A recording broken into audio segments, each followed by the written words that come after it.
नमस्कार दोस्तों, फिर आपके सामने एक नए सब्जेक्ट के साथ प्रस्तुत हो रहे हैं। और आज की जो हमारी डॉक्यूमेंट्री है वो है होलिका पर। और ये है होलिका दहन का दृश्य रामनगर किले के ठीक सामने अयोध्या जी में। होलिका का अर्थ है कि क्या है कि आज आपको हम बताते हैं और एक छोटे से कहानी के माध्यम से। वो कहानी ये है कि एक प्राचीन काल में राजा थे हिरण्यकश्यप, जिन्होंने अपने भाई का बदला लेने के लिए देवों पर अटैक किया था, लेकिन वो असफल रहे। काफ़ी समय बाद उन्होंने कठिन तप किया, तपस्या किया ताकि वो इस लायक हो जाए और अपने भाई का बदला ले सके। वो असुर जाति के थे और देवों को नहीं मानते थे। फिर उनके घर में एक अद्भुत घटना हुई कि एक पुत्र का जन्म हुआ जिसका नाम प्रहलाद था, और वो देव भक्त निकल गया, यानी विष्णु भक्त निकल गया। वो विष्णु जी की भक्ति करता था जो राजा को पसंद नहीं थी। हिरण्यकश्यप ने मना किया, लेकिन जब वो नहीं माना तो फिर उसने उसे दंडित किया और कई बार मृत्यु के हवाले करना चाहा कई तरीके से, लेकिन सफल न हुआ। और अंततः उसके घर में तभी उनकी बहन होलिका, और ये होलिका की तैयारी है जो आप देख रहे हैं। बहुत बड़ी भव्य। भाई की समस्या सुनकर बहन ने एक अद्भुत रास्ता बताया, ये कि अगर वो कंबल ओढ़कर अग्नि में बैठ जाए तो वो अग्नि उसे स्पर्श नहीं करने वाली। तो ऐसे में उसे एक बड़ा रास्ता मिला और उसने तुरंत एक बड़ी सभा की और उसने ये बात रखी। इसके बाद एक बड़ी लकड़ी से, और फिर इसके लिए होलिका के साथ प्रहलाद को उस जगह बैठाया गया, ढेर सारी लकड़ी के गट्ठरों के बीच में। उसमें आग लगाई गई, लेकिन इत्तेफाक देखिए कि प्रहलाद बच जाता है और होलिका मर जाती है। वो कंबल जो उसे वरदान स्वरूप मिला था वो प्रहलाद के ऊपर आ जाता है और वो बच जाता है। इस बात से वो काफ़ी निराश होता है। कुछ समय बाद हिरण्यकश्यप भी मारा जाता है। हिरण्यकश्यप की एक अद्भुत कहानी थी कि वो भगवान को नहीं मानता था और अपने पुत्र से विवाद हुआ। उसने कहा कि कहाँ है तेरा भगवान, बुला दो उसे, याद कर। और उसने कहा हर जगह है।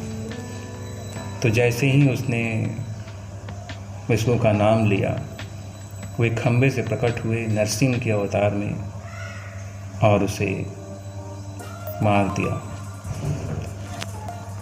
हिरण्यकश्यप को एक वरदान मिला था, वो ये कि न वो दिन में मरेगा, न वो रात में मरेगा, न सुबह, न दोपहर, न इंसान से, न पशु पक्षी से।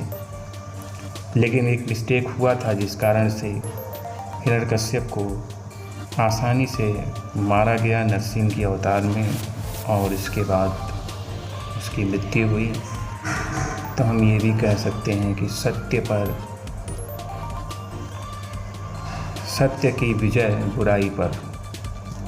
अग्नि में जल गई होलिका, प्रहलाद बचा।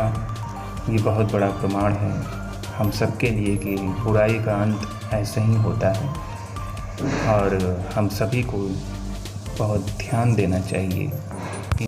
रामनगर में स्थित मिर्ज़ापुर रोड पे एक बहुत ही सुंदर स्वरूप में होलिका माता का अभिषेक हो रहा है। और देखिए कैसे इनको सम्मत के साथ सजाया जा रहा है। एक बड़ी कभी मरता नहीं, असत्य हमेशा अग्नि में भस्म हो जाती है।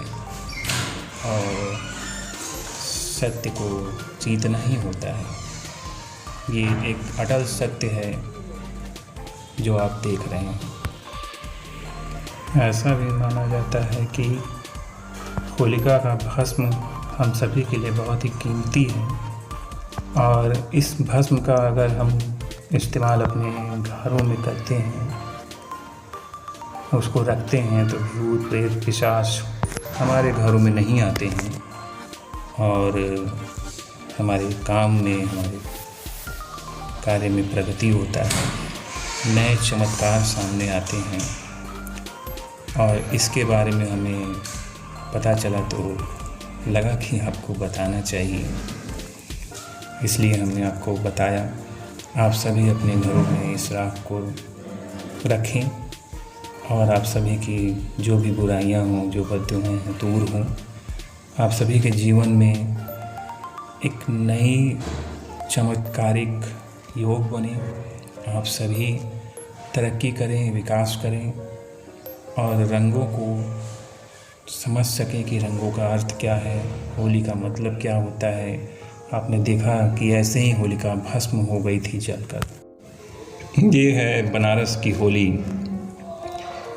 जो शमशान घाट पे आपको देखने को मिलेगी। अघोरियों की होली, उनकी होली भस्म से होती है और आप देख रहे हैं कि कैसे शिव के रूप में धारण होकर लोग इस होली का आनंद उठा रहे हैं। आप देखिए इनकी होली किस प्रकार से मनाई जाती है। जो उनका जीवन है, जो उनका कल्चर है, जो उनकी योग है, जो तपस्या है, उसके बीच ये महादेव को नमन करके होली को इस तरीके से मनाते हैं, एक भव्य रूप में। और ये लड़कियां जो घाट किनारे होली का लुत्फ़ उठा रही हैं, देखिए कैसे उन्मग्न हो रही हैं। कुछ लोग ऐसे भी हैं जो एक कतार बनाकर बनारस में खड़े हैं और ये भी रंग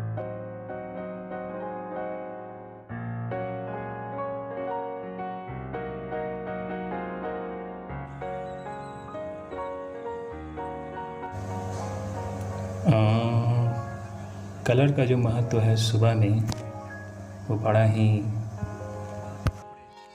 और ये नन्हे मुन्ने बच्चे देखिए कैसे होली मना रहे हैं, नंगे या धड़ंग। इनकी दुनिया तो अलग है, आप समझ सकते हैं। इन्हें भी होली का मतलब पता है और होली में आनंद ले रहे हैं।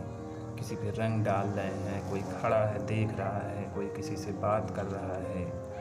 ये देखिए, ये गजब का अद्भुत वो है। लोग आ रहे हैं, जा रहे हैं, कुछ लोग तैयारियां भी कर रहे हैं। इसी तरीके से बच्चों की एक आनंदमयी होली मनाने का ये तरीका आप देख सकते। अगले दिन कलर के साथ फटे पुराने कपड़े पहनकर लोगों के बीच जाते हैं, कलर लगाते हैं और कलर लगाकर गले मिलते हैं। थोड़ा बहुत जो हमारे भारत में चला आ रहा है, कुछ अजीब तरीके से आवाज़ देकर बुला। और जो औरतें हैं वो होली गीत गाती हैं। होली गीत में जो भी उनका तरीका है, जो रस्म है, उसको करती हैं। मेरे कहने का मतलब ये है कि कलर का महत्व है, उसकी एक फीलिंग है, उसका एक एहसास है जो आप उस दिन महसूस कर सकते हैं। क्योंकि साल में एक बार ये पर्व आता है तो एक बड़ा मैसेज देकर जाता है। इस दिन कोई भेदभाव नहीं होता। और बहुत पुनः हम बनारस में की गलियों में देख रहे हैं कैसे धूम धड़के के साथ औरतें, बच्चे, बड़े होली का आनंद उठा रहे हैं, रंग लगाते हुए, एक दूसरे के साथ मगन होते हुए, डांस करते हुए, नृत्य करते हुए। और आप देख सकते हैं कि किस तरीके से लोग लुत्फ़ उठा रहे हैं यहाँ।